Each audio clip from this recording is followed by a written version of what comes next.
اعوذ باللہ من الشیطان الرجیم۔ پناہ مانگتا ہوں میں اللہ کی شیطان مردود سے۔ بسم اللہ الرحمن الرحیم۔ شروع اللہ کے نام سے جو بڑا مہربان نہایت رحم والا ہے۔ دا باٹم لائن کے ناظرین کرام السلام علیکم۔ محترم ناظرین، ہم اپنی آج کی ویڈیو میں حضرت پیر شمس الدین سیالوی رحمۃ اللہ علیہ اور بھیڑوں کے ایک چرواہے کا ایمان فروز قصہ آپ کے سامنے پیش کریں گے، جو یقیناً آپ کے لیے دلچسپی کا باعث ہوگا۔ قبل اس سے ہم حضرت شمس الدین سیالوی چشتی رحمۃ اللہ علیہ کا مختصر تعارف آپ کے سامنے کرواتے ہیں۔ حضرت خواجہ شمس الدین سلسلہ چشتیہ کے جلیل القدر بزرگوں میں سے ہیں۔ آپ جامع شریعت و طریقت تھے۔ آپ اپنے دور کے عارفوں کے شمس تھے، اس لیے آپ کو شمس العارفین کے نام سے پکارا جاتا ہے۔ آپ نسباً کھوکھر عرف سیال تھے۔ آپ کے خاندان کے مرث اعلیٰ شیر کرم علی ہیں، جو آپ سے 5ویں پشت پہلے ہوئے۔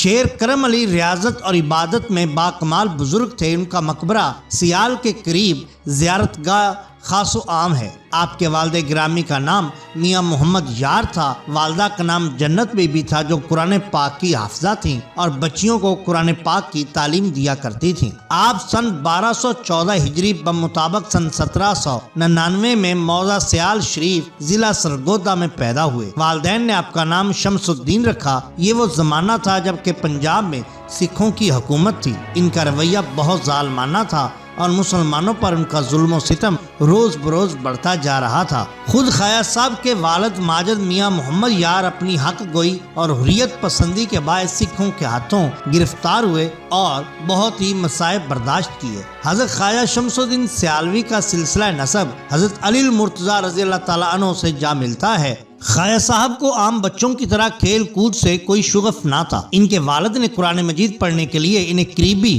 مدرسے میں داخل کیا تو انہوں نے 7 سال کی عمر میں قرآن پاک ختم کر لیا۔ بعد ازاں وہ اپنے ماموں میاں احمد دین کے ساتھ میکی ڈھوک علاقہ پنڈی کھیپ تشریف لے گئے، جہاں چند ماہ میں انہوں نے نام حق اور کریمہ وغیرہ کتابیں پڑھ لیں۔ پھر وہ مکھڈ چلے گئے، جہاں 13 برس مقیم رہ کر انہوں نے دینی تعلیم حاصل کی۔ مکھڈ میں مولوی علی محمد صاحب کے علم و فضل کا بڑا شعرا تھا۔ خواجہ صاحب ان کی خدمت میں حاضر ہو کر علم حاصل کرنے لگے۔ اپنی تعلیمی ذوق و شوق کے باعث ہم سبقوں میں انہیں امتیاز حاصل تھا۔ مولوی صاحب کو بھی ان کی ذہانت اور علمی انہماک نے بڑا متاثر کیا۔ خواجہ صاحب پردہ خصوصی کرم فرمانے لگے۔ کھانے کے وقت دسترخوان پر اپنے ساتھ کھانا کھلاتے اور علمی مسائل پر گفتگو کرتے۔ ان علمی صحبتوں سے خواجہ صاحب کی دبی ہوئی صلاحیتیں بیدار ہو گئیں اور مزید علم حاصل کرنے کا شوق ان میں تیز تر ہو گیا۔ آپ تھوڑا عرصہ میں حضرت مولانا محمد علی مکھڈی کی رہنمائی میں منطق،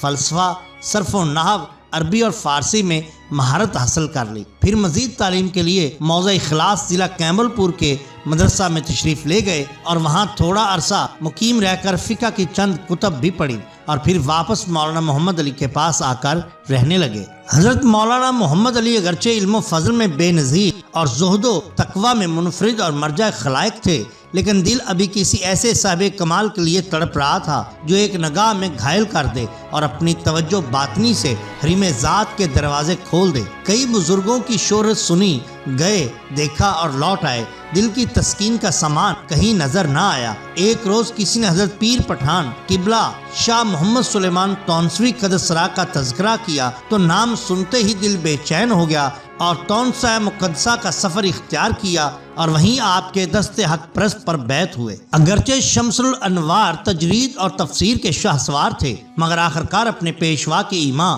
اور والدین کی رضا سے لاچار شادی کو اختیار فرمایا اور چچا صاحب میاں احمد یار کی دختر نے کختر سے نکاح پڑا۔ اس وقت تخمیناً آپ کی عمر مبارک 34 برس تھی اور ریش مبارک کچھ سفید ہو چکے تھے۔ نکاح کے بعد خواجہ صاحب نے میاں شریف میں مستقل قیام فرمایا اور درس و تدریس اور عبادت و ریاضت میں مشغول ہو گئے۔ سن 1842 میں آپ نے سیال شریف میں ایک بڑی اسلامی درسگاہ کی بنیاد بھی رکھی، جس میں متعدد علماء دینی علوم کی تعلیم دیتے تھے اور آپ خود اس کی سرپرستی فرماتے تھے۔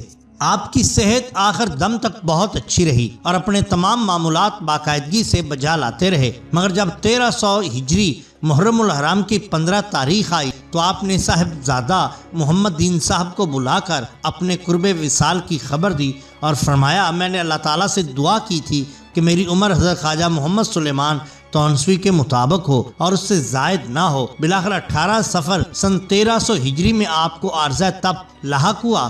چند روز بیمار رہنے کے بعد 24 صفر سن 1300 ہجری یعنی سن 1882 عیسوی میں آپ کا انتقال ہو گیا۔ مولوی معز الدین نے نماز جنازہ پڑھائی اور اپنے عبادت خانہ میں دفن کیے گئے۔ بعد میں وہاں پر بہترین گنبد تعمیر کیا گیا۔ آپ کا مزار اقدس سیال شریف ضلع جنگ میں مرجع خلائق ہے۔ یہاں ہم آپ کی ایک کرامت کا ذکر کرنا ضروری سمجھتے ہیں۔ ناظرین کرام، کہا جاتا ہے کہ میاں مراد علی قریشی ساکن بھور میاں والی نے بیان کیا کہ ایک مرتبہ دریائے جہلم میں ایسی طغیانی آئی کہ اونچی نیچی سب جگہوں پر پانی بھر گیا، لوگ بے گھر ہو گئے اور ایک ذمہ دار نے اپنی بھیڑوں کے ریوڑ کو لے کر حضور کے دربار کے قریب ایک کنویں پر ڈیرا لگا لیا۔ 2 دن بعد حضور نے طلوع آفتاب کے وقت پینے کے لیے پانی مانگا تو یہ خاکسار برتن اٹھا کر کنویں پر گیا۔ وہاں اس ذمہ دار کی حالت دیکھ کر ترس آیا۔ اس نے کہا میں اپنے ریوڑ کو لے کر حضور کے دوارے آیا تھا، لیکن آج رات ایک بھیڑیا میری بھیڑ لے گیا۔ میں اس فکر میں ہوں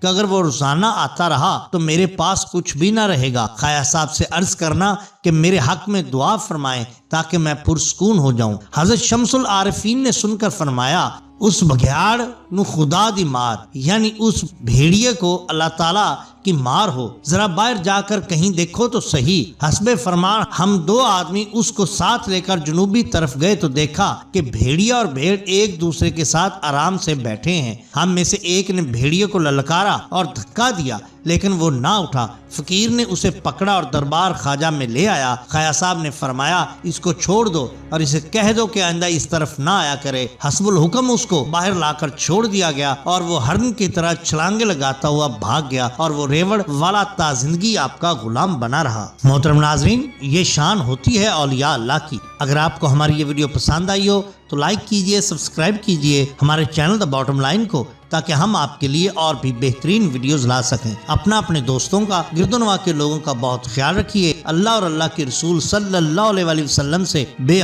حد محبت کیجئے۔ آپ کا بہت شکریہ۔ اللہ حافظ۔